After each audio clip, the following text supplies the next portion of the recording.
এই গ্রীষ্মের তীব্র দাবদাহকে উপেক্ষা করে প্রায় 43 ডিগ্রি 44 ডিগ্রি তাপমাত্রা উপেক্ষা করে যেভাবে আপনারা আমাদের সবাই এসে পৌঁছেছেন, বিশেষ করে যে সংখ্যায় মায়েদের, দিদিদের, বোনেদের, বৌদিদের উপস্থিতি আমি লক্ষ্য করছি,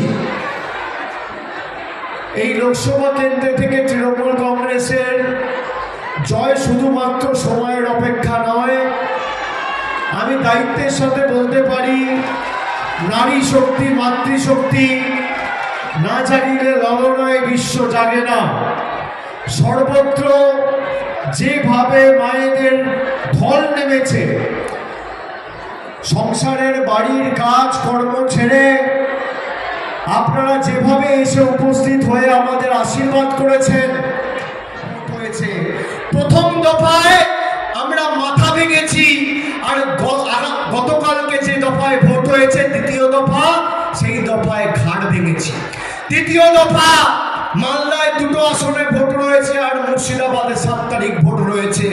আমি কথা দিচ্ছি 4-এ 4 হবে, এদের কোমর ভাঙবো। আর 13 তারিখ আপনাদের ভোট, পাটা আপনারা ভাঙবেন।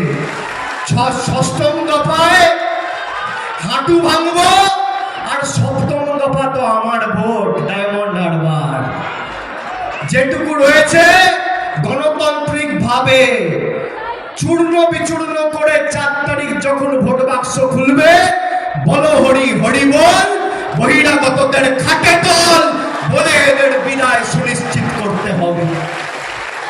5 বছর এদের দেখা নেই, আজকে বড় বড় ভাষণ।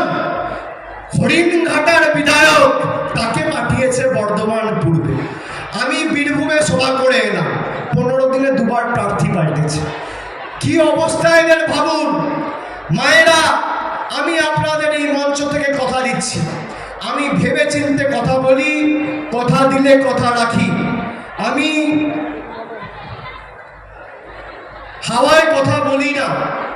আমি নবজোয়ার থেকে শুরু করে বিধানসভা বা যে কোনো দলীয় কর্মসূচিতে যেখানে গেছি, আমার সীমাবদ্ধ সামর্থ্য, এখতিয়ার, ক্ষমতা অনুযায়ী মানুষকে যে কথা দিয়েছি, আমি অক্ষরে অক্ষরে কথা রাখার চেষ্টা করেছি।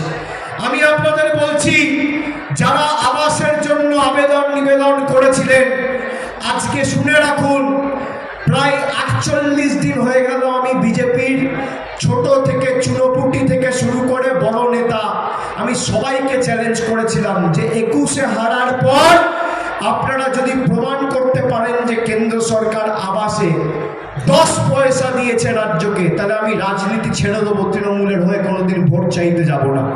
আজকে 48 দিন হয়ে গেল শ্বেতপত্র প্রকাশ করতে পারেনি। আমি আপনাদের কথা দিচ্ছি, যেভাবে এদের কোনো সাহায্য ছাড়া আমরা আপনাদের লক্ষ্মীর ভান্ডার দিয়েছি, যেভাবে এদের কোনো সাহায্য ছাড়া আমরা 59 লক্ষ প্রকৃত প্রাপক শ্রমিকদের 100 দিনের বকেয়া মিটিয়ে দিয়েছি, একইভাবে এদের দয়া দাক্ষিণ্যে আমরা বেছে নিই। আপনারা তৃণমূল কংগ্রেস প্রার্থীকে এই বর্ধমান পূর্ব থেকে 2 লক্ষর বেশি ভোটের ব্যবধানে জেতানোর শপথ আজকে এই সভা থেকে নিন। আগামী 4 তারিখ ভোট বাক্স খুলবে, আর এই বছর শেষ হওয়ার আগে, অর্থাৎ 2024 সাল শেষ হওয়ার আগে, 31শে ডিসেম্বর 2024-এর আগে যে বিধানসভা, ব্লক এবং পঞ্চায়েত থেকে বাংলা বিরোধীদের, বহিরাগতদের উৎখাত করার ডাকে আপনারা বাংলার হাত শক্তিশালী করবেন, সেই পঞ্চায়েতে, সেই গ্রামে, সেই ব্লকে, সেই বিধানসভায় প্রকৃত বাড়ির দরকার বা যাদের তালিকায় নাম রয়েছে, 31শে ডিসেম্বর 2024-এর মধ্যে রাজ্য সরকার সরাসরি আপনার ব্যাংক অ্যাকাউন্টে প্রথম কিস্তির টাকা পৌঁছে দেবে। বিজেপির সরকার দিক আর না দিক, আমরা 54 জন মহিলাকে আমরা 730 কোটি টাকা খরচা করে লক্ষ্মীর ভান্ডার দিচ্ছি। 12,44,252 জনকে প্রতি মাসে। খাদ্যসাথী প্রকল্পে 48,11,609 জনকে বিনামূল্যে রেশন দিচ্ছে আমাদের সরকার।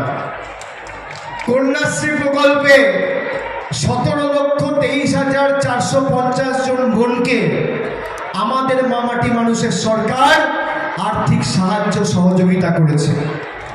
জয় জোহার দিয়েছে, তপশিলি বন্ধু দিয়েছে, ঐক্যশ্রী স্কলারশিপ দিয়েছে। এই একের পর এক যুগান্তকারী প্রকল্প আমাদের সরকার দিয়েছে।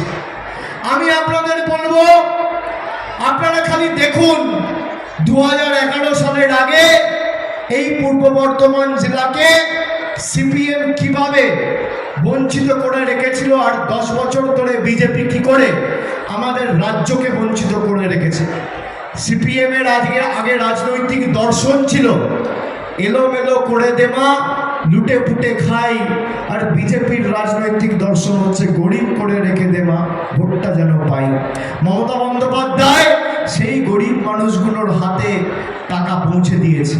আজকে গ্যাসের দাম 1000 টাকা, কিন্তু সেই গ্যাস ব্যবহার করে যে চাল ফুটছে, সেই চালটা বিনামূল্যে মমতা ব্যানার্জির সরকার আপনাকে দিচ্ছে, অস্বীকার করতে পারবেন না।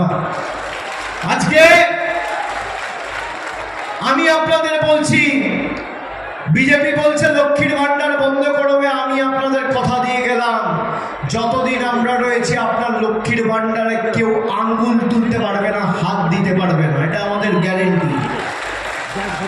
তার সাথে আমরা আমাদের ইস্তাহারে বলেছি যে আগামী 4 তারিখ আমাদের দৃঢ় বিশ্বাস কেন্দ্রে পরিবর্তন হতে চলেছে।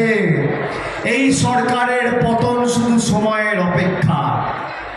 কেন্দ্রে গঠনমূলক, ধর্মনিরপেক্ষ, প্রগতিশীল, সংবেদনশীল সরকার তৈরি হবে, ইন্ডিয়ার সরকার হবে, এবং সেখানে চালিকা শক্তি হিসেবে বাংলার ভূমিকা থাকবে।